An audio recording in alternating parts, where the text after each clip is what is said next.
Interior sports fans, Joe Cook here, filling in for Fred Bound, who fell ill this morning. Wish him the best. But now let's get to something that'll make you feel really good. Today, the Monroe Rams made history. The Rams hosted their first playoff game in the semifinal for the small schools, taking on the Barrow Whalers. The last time these teams met, the Rams won 51-8 on homecoming, where all 5 seniors scored, and that trend would continue. In Monroe's first possession, Wells goes to Callahan for a 54-yard score to open up the game, 7-0 Rams. Callahan finished with 2 TDs and 2 32-yard field goals. Now Wells, he plays basketball. He knows about buzzer beaters. That score right into your living room. At the end of the first, 28-yard touchdown, 14-0 Rams. Senior Dylan Gavora scored on a 33-yard run, not to be denied at the 51 mark of the second quarter, 21-0 Rams. And then the play of the game, the Barrow Whalers were driving. They threatened at the Ram 13, but that's a fumbleception, if you will, forced by Connor O'Kelly and Grant Olson. He goes 90 yards for the touchdown, and the Rams shut out the Railers 40-0 when Ram wins his first playoff game and goes to the small school state championship for the first time in program history. It was great. Everybody played perfect, no mistakes. Our co-penalties at the beginning, we took care of them. We really played as a team.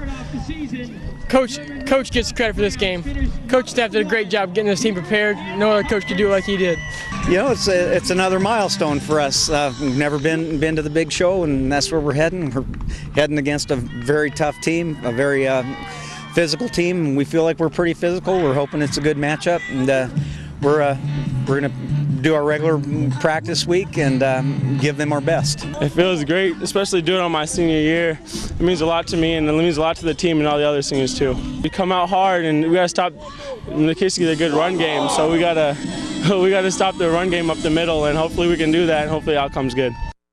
And last night, the Allison Ravens football season came to an end. The Nikiski Bulldogs won 38-20 in the second meeting between the two squads. The game was tied 20-20 at halftime, and Tony Griffith had a 97-yard TD run and an 80-yard kick return for a score, but it wasn't enough as the Bulldogs scored 18 unanswered in the second half and close out the game. Christian Riddell led the Bulldogs with 216 yards and 3 touchdowns. Nikiski will play Monroe next weekend for the small schools state championship in Anchorage. And the Lathrop Malamute season also came to a close last night in Anchorage, going up against the top-ranked West Eagles. The Malamutes were shut out 19-0. It was only 12-0 at halftime. The defense of Lathrop made stops, but Lathrop's offense came up empty despite getting opportunities in the red zone. Leroy Elliott made plays for West, scoring on touchdown runs of 20 and 47 yards. Lathrop finishes the season with a 5-4 record after last night's postseason loss. The Malamutes made their first playoff appearance in a decade. And today, the UAF cross-country team placed 7th in the Western Cross Country Classic in Bellingham, Washington today. Redshirt sophomore Ross McDougal finished first for the Nooks for the second meet. McDougal placed 25th in scoring, finishing the 10K in under 34 minutes, and the women finished 9th with rookie Callie Stryker finishing the 6K in just under 24 minutes. Next up for UAF are the GNAC Championships on October 26th in Monmouth, Oregon.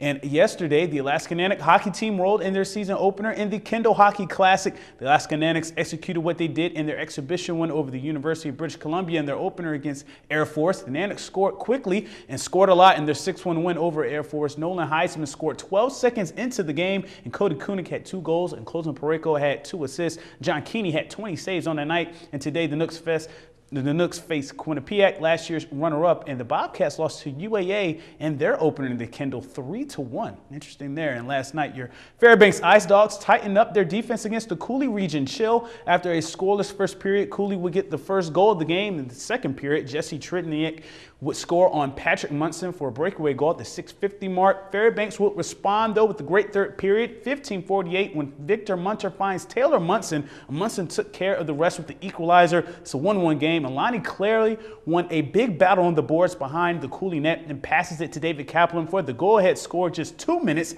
after Munson's score. Patrick Munson and the Ice Dogs defense tightened up. Munson made 24 saves on 25 shots, and Jacob Hetz put in an empty netter for the final margin in the 3-1 victory for the Ice Dogs.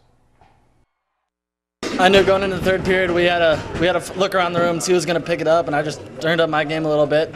Beat the battle. I saw Kaplan in front, and I threaded the needle, and he just put it back home. So he got rewarded, and then we went up on the game winner, so we ended up putting it away. Guys were more committed, I think. We had better sticks, better angles. Guys were getting back a little harder than last night, but guys stuck with it going into the third period. As I just said, we had 20 minutes of hockey to play, and let's play hard and see what happens. So guys responded in the third. And that's it for the Saturday Sportscast. Thanks for rocking with me for a little while. For more KTVF Sports, just go to Twitter, YouTube, and Webster11.com. See you on Monday for the weekend recap. Stick around, your full weather forecast is next.